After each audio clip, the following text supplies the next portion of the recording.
Okay आगे बढ़ते हैं। मेहरबून ईरानी है हमारे साथ। मेहरबून जी, गुड आफ्टरनून। ये मार्केट की रैली पे ब्रेक लगा या फिर बस थोड़ा सा पॉज है, आपका व्यू? अनुज जी, देखिए ऐसा है कि संक्षेप में देखें तो लास्ट एक साल में मार्केट ने कुछ नहीं किया है। आज बड़े इन्वेस्टर्स को आप देखेंगे, 10, 20, 25, 30 जो भी नाम आपके मन में है उनको पूछेंगे तो सभी लोग लॉन्ग टर्म के लिए बहुत बुलिश है। कहते हैं कि ठीक है, हमारे स्टॉक्स थोड़े नीचे है तो क्या, ultimately it will go up. Retail investor परेशान हो गया है क्योंकि उसको रोज का मार्केट प्रेडिक्ट करने का हैबिट हो गया है। सही जाए गलत जाए बात अलग है, और कहना मुश्किल है कि 6 दिन मार्केट बढ़ा, आज क्यों घटा, कल मंडे को घटेगा बढ़ेगा, किसी को पता नहीं। Honestly let's be very Frank about it. 2 हफ्ते पहले जब ये आपकी और हमारी बात हुई थी, मैंने क्लियर कट कहा था कि मैक्रो फैक्टर्स सब इंडिया के फेवर में है। आप इन्फ्लेशन देखिए, इंटरेस्ट रेट कट देखिए, लिक्विडिटी देखिए, मॉनसून देखिए, एग्रीकल्चरल क्रॉप प्रोड्यूस देखिए, डेफिसिट्स फिस्कल देखिए, करंट अकाउंट डेफिसिट देखिए, सब कंट्रोल में है। ऑयल प्राइस घटा हुआ है, सब पॉजिटिव। स्टॉक मार्केट के फैक्टर्स देखेंगे आपको पॉजिटिव दिखेगा। मार्केट ओवरसोल्ड है, यस ओवरसोल्ड है। म्यूचुअल फंड में इनफ्लो आते जा रहे हैं, हाँ इनफ्लो आते जा रहे हैं। समवेयर आई फील री रेटिंग जो है इंडियन इक्विटीज की होगी ही होगी। इन द मीन टाइम हमको S&P ने अपग्रेड भी किया है, और मार्केट में ओवरऑल जैसे मैंने कहा पिछले एक साल में कुछ नहीं हुआ, तो मार्केट रेंज बाउंड है, करेक्शन हो रहा है, टाइम वाइज करेक्शन हो रहा है। All this again are positives. Problem क्या है? प्रॉब्लम है कि corporate earnings have just not picked up. हम लोग कह रहे थे कि मार्च क्वार्टर में इंप्रूव होगा, नहीं हुआ। जून क्वार्टर में हुआ, ज़्यादा कुछ नहीं हुआ। अभी जो इंटरेस्ट इनकम टैक्स में जो कट्स दिए थे गवर्नमेंट ने बजट में कि कंजम्पशन पिकअप होगी, ज़्यादा कुछ उसका साइन दिखता नहीं है।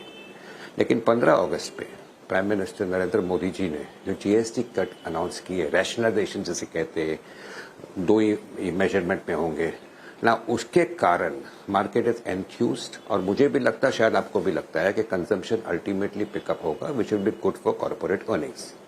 सो मार्केट ने एक अच्छा सा बाउंस दिया in the last 4, 5, 6 days. Of course इसके बीच में जो टैरिफ्स है वो बड़ी ओवरहैंग है, और जैसे हम लोग 27 तारीख के आसपास जाएंगे जहां पे टैरिफ्स 25% से 50% होगा यूएस का, नर्वसनेस थोड़ा बढ़ना इज डेफिनेटली वैलिड। बट हमको पता चलना चाहिए कि India has always been a domestic consumption story. Manufacturing का गेन होने वाला है जीडीपी में, और इंप्रूविंग इंफ्रा और most sought after consumer market world में है वो है इंडिया। लेकिन जो भी बोले हम लोग कि कंजम्पशन ओरिएंटेड मार्केट है, ये tariffs could be a overhang for Indian equities for some more time to come, but definitely थोड़े से सेक्टर्स को अफेक्ट करेगा ही करेगा। नाउ पॉजिटिव्स क्या हो सकता है? पॉजिटिव हो सकता है कि government is in a hurry to sign trade deals with other countries. हमारे चाइना के साथ ट्रेड रिलेशनशिप इंप्रूव होने के पूरे चांस है। और जो स्ट्रक्चरल शिफ्ट हो रहा है because of cuts in interest rate, structural shift हो रहा है household savings towards equities, is another very big positive. तो besides maybe at the moment, considering market ने कुछ नहीं किया है लास्ट एक साल में, ये जो टैरिफ का इशू है उसके सिवाय मुझे कोई बड़ा नेगेटिव मार्केट में दिखता नहीं है। तो ये कहना ठीक होगा, जैसे मैं हमेशा कहते आ रहा हूं कि अगले 2 क्वार्टर के लिए मुझे नहीं लगता मार्केट +10% या -10% में ही घूमने वाला है। I don't see a sharp fall irrespective of tariffs. और जो इससे मार्केट ओवरसोल्ड है, कहीं पर एक शॉर्ट कवरिंग आती है, तो अगले 1, 2, 3 महीने में अगर हम नया हाई भी बनाए, I honestly will not be surprised. So this is the state of the market. फिर से कहूंगा ये बात कि मार्केट में पैसे कमाना डिफिकल्ट है। मार्केट्स में इंडिविजुअल पॉकेट्स ऑफ अपॉर्चुनिटीज आएगी, इंडिविजुअल स्टॉक्स आएंगे, वो ब्रॉडर मार्केट में आएंगे, and people will have to learn to buy into them without bothering too much about daily headlines. इस बीच निफ्टी जो है वो डे लो पर 24,871, और मैंने इस बात का जिक्र अभी इसलिए किया क्योंकि जब हम सोमवार को लौट के आए 3 दिन की छुट्टी के बाद, मतलब 2 वीकेंड के और एक शुक्रवार की, निफ्टी का जो गैप के बाद लो लगा था, मतलब टेक्निकली जो इस रेंज में गैप है उसका लोअर एज था, आप ये समझिए कि करीब करीब, मैं बताता हूँ इनफैक्ट वो था 852, अब 868 पे हम ट्रेड कर रहे हैं। यानी गुरुवार के क्लोज और सोमवार की ओपनिंग के बीच में जो 852 का जो लो था अब जस्ट हम जा रहे हैं उसको स्ट्राइक करने के लिए। खैर, मेहरबून जी, आपने अपने आप को बिल्कुल सही तरीके से डिस्क्राइब किया। आपको रिस्क क्या नज़र आ रहा है दिस टैरिफ्स, और अभी ये मुद्दा कितना और खींचेगा, क्योंकि ये जो अगस्त में होने वाली मीटिंग थी वो तो खैर टली गई अभी। दूसरी बात यह है कि जैसे कि आपने कहा कि भारत एक अपने खुद के कंजम्पशन पे बिल्ड हुई स्टोरी है। ये जो जीएसटी की रेशनलाइज होने की खबर आई, जीएसटी को कम करके 2 दरों तक लाया जाए, इसका एडवांटेज बाजार ने बहुतों को दिया स्पेस को। आई मीन, आप वाइट गुड को देखिए, आप एफएमसीजी को देखिए, आप ऑटो में एक बहुत स्ट्रॉन्ग मूव आया, मारुति ऑल टाइम हाई पे चला गया। आप सबसे ज़्यादा एडवांटेज किसको देंगे, और सबसे प्रिफर्ड आपकी जो जीएसटी की रेशनलाइज होने के बाद जो लिस्ट होगी स्टॉक्स की पिकिंग ऑर्डर, वो क्या होगा? देखिए, मैं ऑन द होल सेक्टर्स कहूंगा कि विच आई लाइक, और मैं इसलिए पसंद करता हूं कि मोस्ट ऑफ देम या all of them are domestic oriented.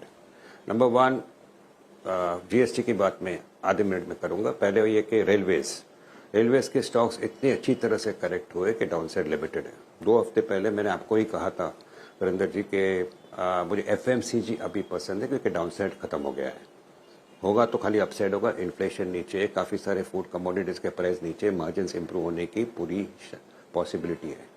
Third है डिफेंस। मुझे नहीं लगता कि they are bottomed out, but थोड़ा और correction they will provide a decent opportunity.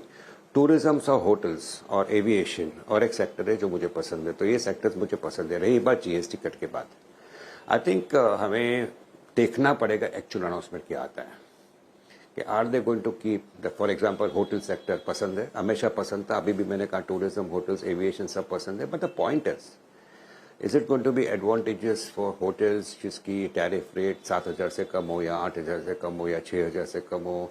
Is it going to be negative for hotels where the tariff rate is going to be more than 12,000 rupees per room? Similarly for cars, ये कहना थोड़ा difficult है। So white goods definitely yes, इसमें थोड़ा deferment of purchase होने वाला है। I know lot of people who are planning to buy it in this Ganesh Chaturthi festival, वो कह रहा है जीएसटी कटाएगा बाद में खरीदेंगे। So maybe the impact of GST on sectors like white goods, even maybe an auto, you will see it more in the quarter starting October. ये मेरा पर्सनल मानना है। So there is a deferment of purchase which is happening, but purchases will happen, consumption will pick up, और इसमें definitely जैसे आपने कहा white goods है, ऑटो है, और साथ में the main sector I would like to say is FMCG.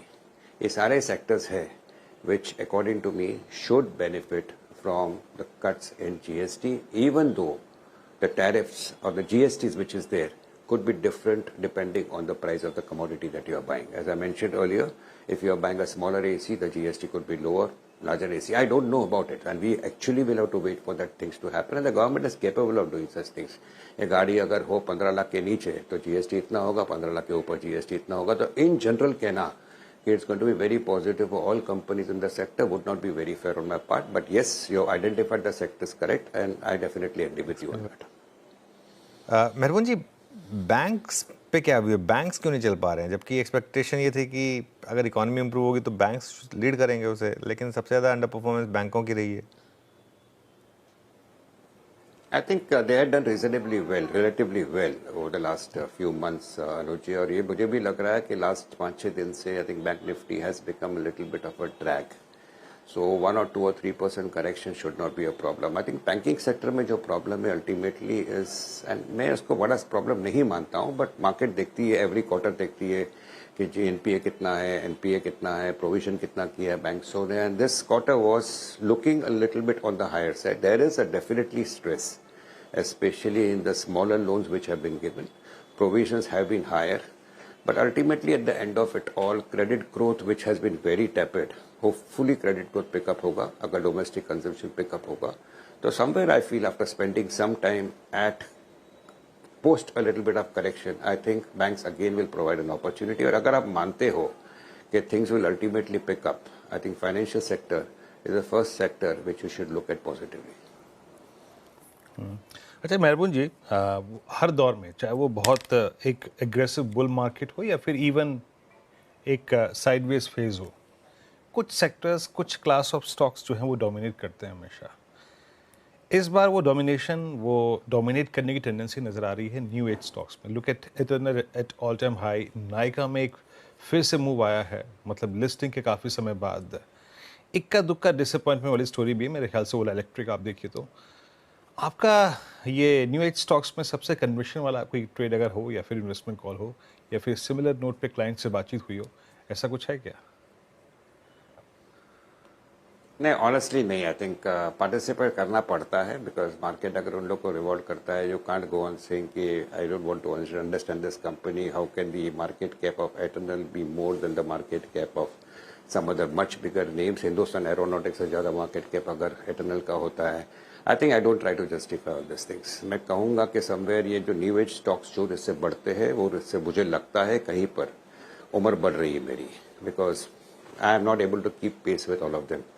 But yes, participate करना पड़ेगा and you will have to learn to identify the winners. और मेरे पास आज की तारीख में फ्रैंकली कोई स्टॉक ऐसा नहीं है जिसको मैं कन्विक्शन के साथ कहूंगा ये न्यू एज स्टॉक्स के एट प्रेजेंट वैल्यूएशंस कन्विक्शन के साथ कहूंगा कि they are points to go up.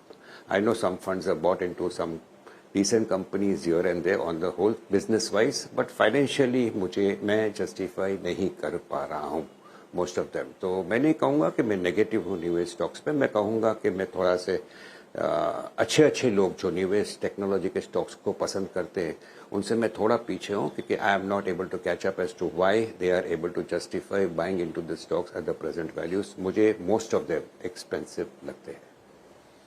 Okay, चलिए मेहरबान जी, बहुत बहुत शुक्रिया, और इस कार्यक्रम में आप शामिल हुए, सभी सेक्टर्स पे अपनी राय रखी आपने, बहुत बहुत शुक्रिया, and have a nice weekend sir. और कुल मिला के